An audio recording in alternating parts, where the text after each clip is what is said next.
friends, this is Celine from CelineKempton.com, and I am here to share this week a fun Friday.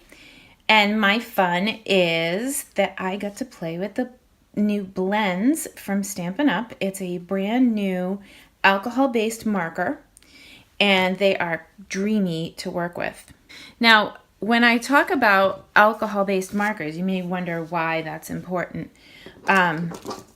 You can color things other than cardstock. So, for example, if I wanted to take a marker and color a silver embellishment to match my project, it's no big deal. Or if I wanted to color on a non-porous surface like a tile, I can do that with the blends.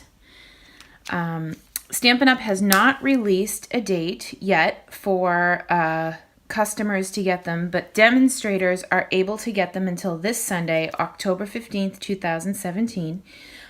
So if you're a demonstrator, you can log onto the website and order your set of blends. They're so cool. Both of the sets, so they come in 12 colors. And I'll put details on my blog, CelineKempton.com, of all of the colors. And there's also a Color Me Happy project kit that you can get as part of a bundle when you're a demonstrator. If you're not a demonstrator and you want to join, obviously there are openings on my team for all kinds of demonstrators, happy shoppers to business demos to part-time job people.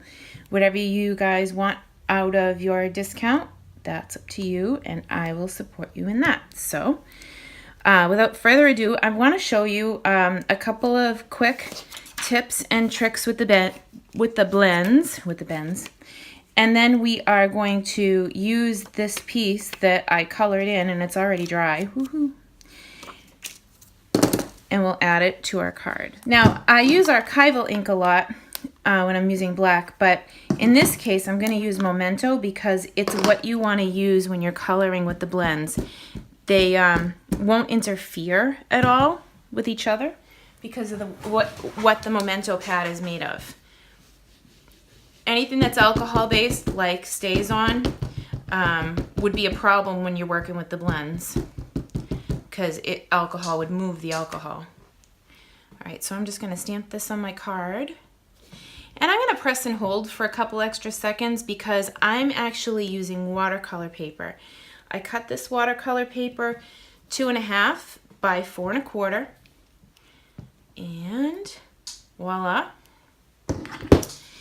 And you're going to think my coloring method is crazy, but what I want to do is I want to color the entire rose first in the lighter color.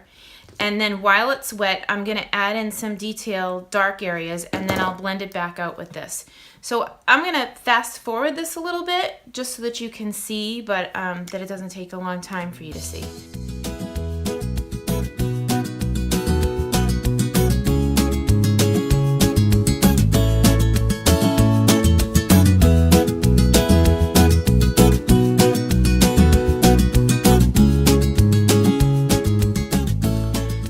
One color for the most part. This is the lighter version of the cherry cobbler, which it looks an awful lot like real red to me. Now I'm going to start lifting some of that color out to make highlights, and I'm going to try and keep the highlights in the same place on the flower petals. And the artist in this case already made darker lines for me, so when I go in to highlight or add my shadows, I'll blend out and just trace over the artist's line. So if you can see, these areas that I hit with the color lifter are lifting up a little bit, but I'm using it as part of the color. Over here, I went outside the lines ever so slightly. I can use that to sort of erase too. It doesn't erase it perfectly, but it will lift out the color, so you can't tell that it was, oops, it'll dry. Okay, and then these, there's only one way that the cover will go back on, and it clicks into place, so you want to make sure that as soon as you're done using your markers, because they're alcohol based, you want to replace the cover. Now I'm going to go in and create my shadows. And the artist has already done some of that for me, but I'm just going to go over the black lines and pull it out a little bit to add some depth to the image.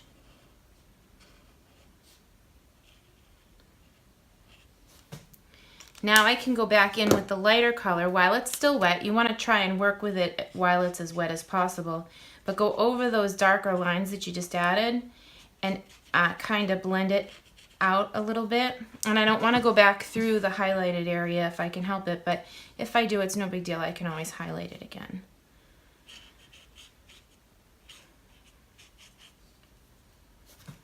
So you noticed I only did a small section and then I went back to the lighter color. I want to try and work with that color while it's still sort of wet. So I'm just going to follow that method all the way up my flower until I get to the top.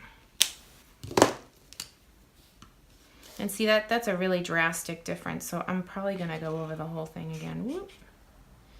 And it's okay if I have to lift it back out, but I don't want any of those lines showing.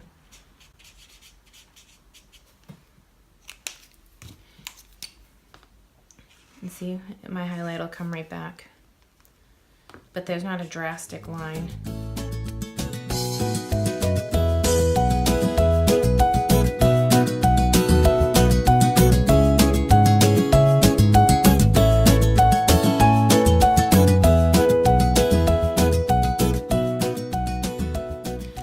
I'm liking the way the top of this looks, and I definitely have a light source hitting the top of my flower, so I'm going to stick to where that highlight is and bring some of the same areas down.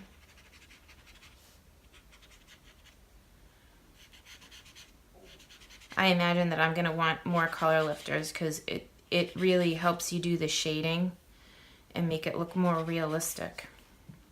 Okay, I'm going to jump in and do the green stem now. I'm going to follow all the dark lines with the dark marker and then blend them out with the lighter marker.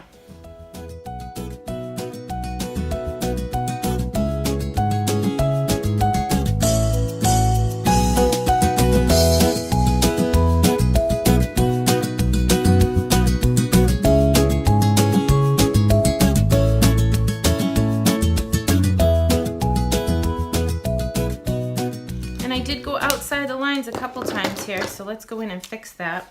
I'm going to scribble here. It looks like I have a little, and here.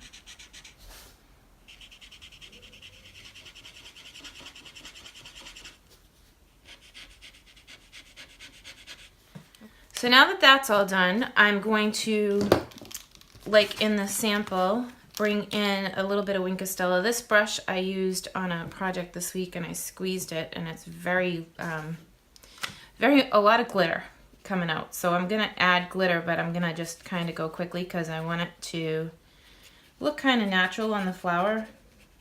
But it really pulls out the highlights and the dark areas really well.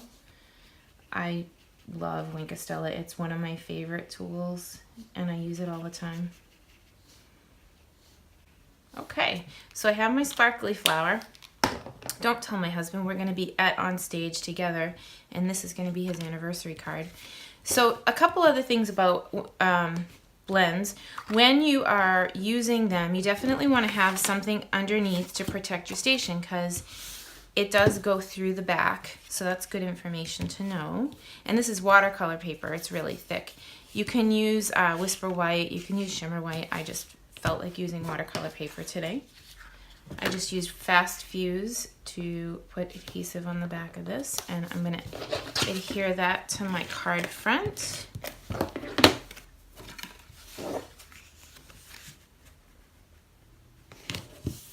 And then I'm going to tie a knot, and I'll just slip the ribbon in. This is a great technique. My friend Patty Chesky once upon a time taught me this on how to tie a flat knot. You have to make sure that there's no loop-de-loops inside your card and get everything on the front of your card nice and flat. And then I like to call that I treat it like a piece of paper. I take the piece, the cut piece that's on top, so it's not attached to the roll. The bottom piece is attached to the roll, and I flip it under like it's a piece of paper. Then I bring both sides up and do the same thing again. There's still only really one turn is where I folded that piece under. So the cut piece goes under again, and this piece this time is going to get tacked right about there.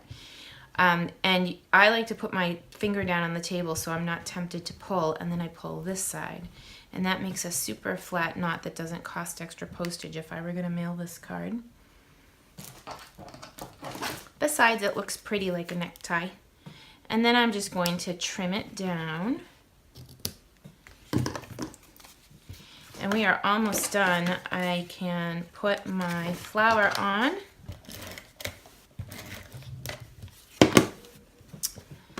I did stamp this ahead of time, and I attached it to a scalloped circle, and then I just put dimensionals on the back.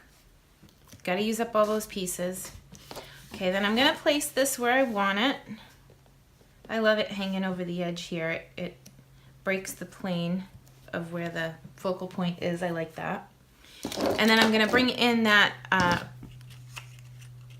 metallic shape that we colored earlier with the blendabilities, or the blends. I'm going to still call them blendabilities because the last product line we had that did alcohol markers. Blends are going to be way better. So that's it for today's Fun Friday. I certainly had fun playing with all of these new blends. I can't wait until I can offer them to everybody. If you're interested in getting your own set, you can purchase the Demonstrator Starter Kit. You'd end up with a 20% discount for at least 5 months and be a member of the Stampers with Heart team. We have a really cool Facebook page and lots of fun and sharing and challenges, and we would love for you to be a part of us in any capacity that you'd like, even if you just want your own discount. So I hope you have a wonderful day, and thank you for letting me share.